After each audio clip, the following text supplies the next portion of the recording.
Sister Mia Dobria.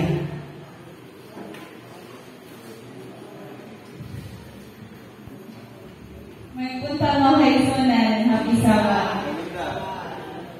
Ako mga kaigsunan, as a student, makaingon ko nga, as a student o as a youth mga kaigsunan, daghan yun mga struggles, temptation, daghan yun bisag asa mga kaigsunan. As a student, magproblema sa ako mga kaigsunan, siguro dili man siguro ako lang, dahil man siguro, pero ako mga kaigsunan, magproblema dito ko financial. Bisan na akong parents mga kaigsunan, ikong mga kaigsunan magsulti sa akong parents, ikong sa tita, or sa ibang ng tao mga kaigsunan kung, for example, nagbalayaran sa eskolahan, sabi sila na, kung sa mga kamay na problema, ang mas kaya pag mga kaigsunan din ikong pag-ikong magsulti, kung na may problema. Kaya na mga kaigsunan, ang sa akong parents, dili kayo kung kanang close gift ka, ayaw nga kanang close gift ba, like, sa iban, like Enzo, like yung kuya, dili ko inana kayo sa akong parents, kanang maikog ko ba sa parents na ako, sabi na ko, manang luma na ako. One time mga kaigsunan, grabe na akong problema mga kaigsunan, mura bukaan kayo, ang balayaran na nga kanang, one time naka-experience ko mga kaigsunan na how to 200 na mga kaigsunan para sa eskulahan. Dami ka ng activities sa eskulahan and balayaran kay 200. Tahan na ako na kaya ka. Problema ko mga kaigsunan.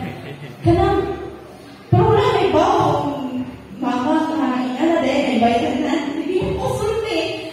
Kaya ikaw lagi ko, and problema ko na ako.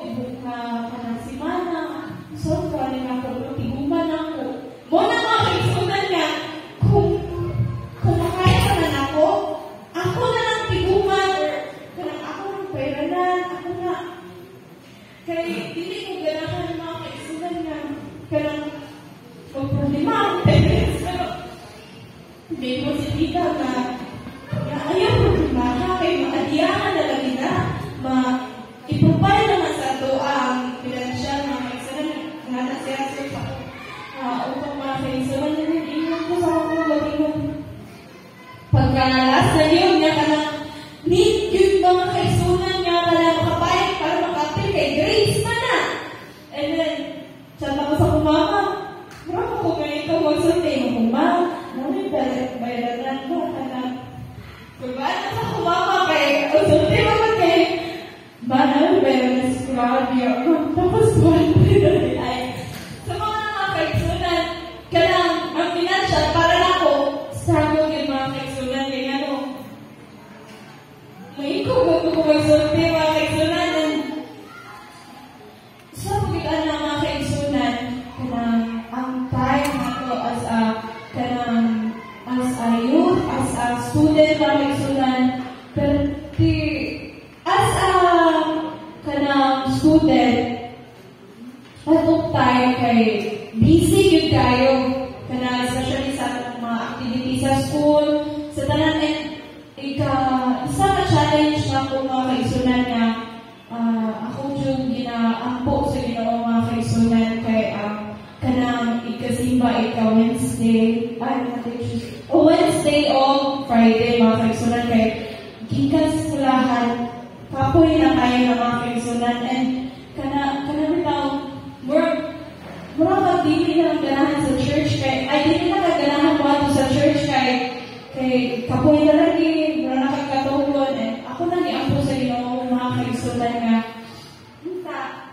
tabangan niya ako gipo ko sa akong self nga, muadto ka adto dito sa church, simba dito, ampo kay dako jud kayo pagpamayo sa Ginoo nga gihatag kanimo sa tibuok nga adlaw. And mga kaigsunan, as a student, mo gyud ang time na mga kaigsunan.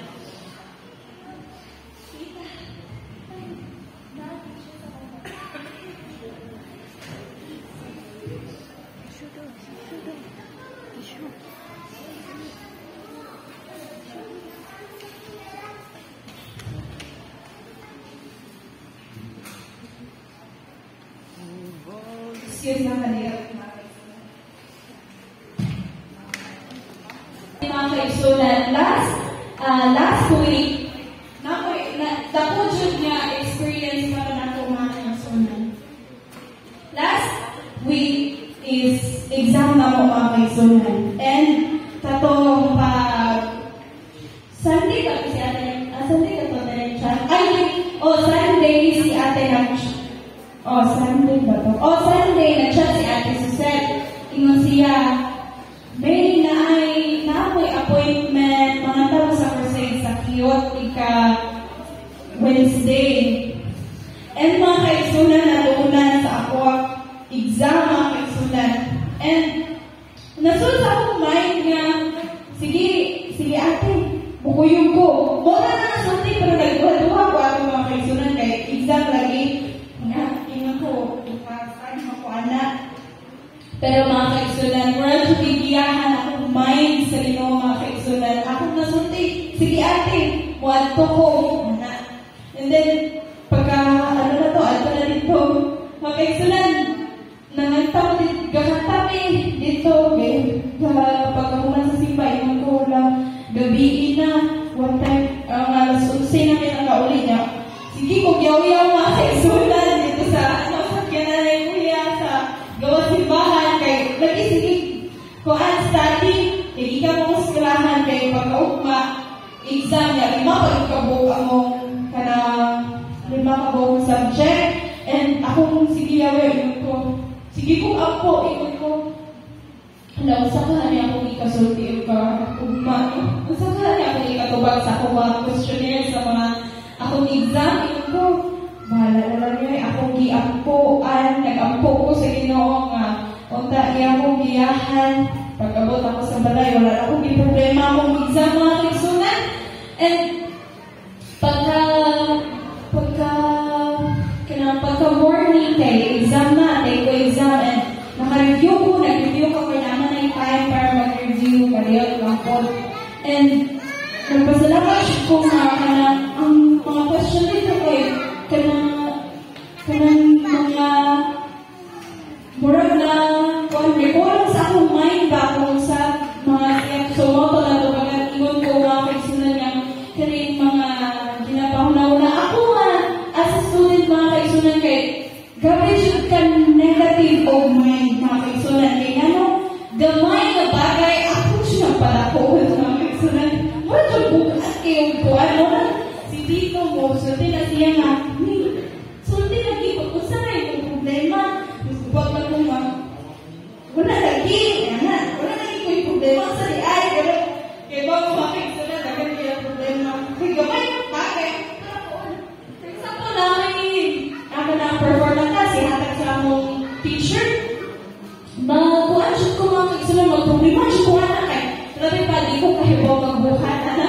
kay teacher ko kaya problema ko na maayo kaya nila pagka happy na deadline kay magbukom sulaya na ako mga kaigsunan kay magbuhat na ako wala mga kaigsunan wala ko yung trust sa akong self o kanang kuan wala ko kanang sanay sa Ginoo mga kaigsunan dapat ay ako dyan na learn mga kaigsunan nga dapat ay dili mo problema kung kanang sanay mo sa Ginoo ako na yun especially sa mga batanan kay daghan na yun mga batanan karon nga kanang nalayo sila sa ilang parents and kanang nalayo sa sila sa Ginoo mga kaigsunan iwasan sila sa church mao ginabilin ako sa akong mind mao rin isulit sa akong parents pag ikan ako sa Negros nga bisag asa ka busy bisag asa ka that old tagain jud time ang Ginoo kay ang Ginoo mo jud ang guide nimo motabang nimo sa tanan nimo mga struggles sa imong kinabuhi sa tanang problems so mga kaigsunan and usa ra gyud ka text ang mo ganahan ko mga kaigsunan kay makita sa Proverbs 3:5-6 trust in the Lord with all your heart and lean not on your own understanding in all your ways submit to Him and He will make your path straight. Para mga kaigsunan kung tanan atong struggles ato ra gisalig sa Ginoo mga kaigsunan kuha na to siya kay siya naari permanente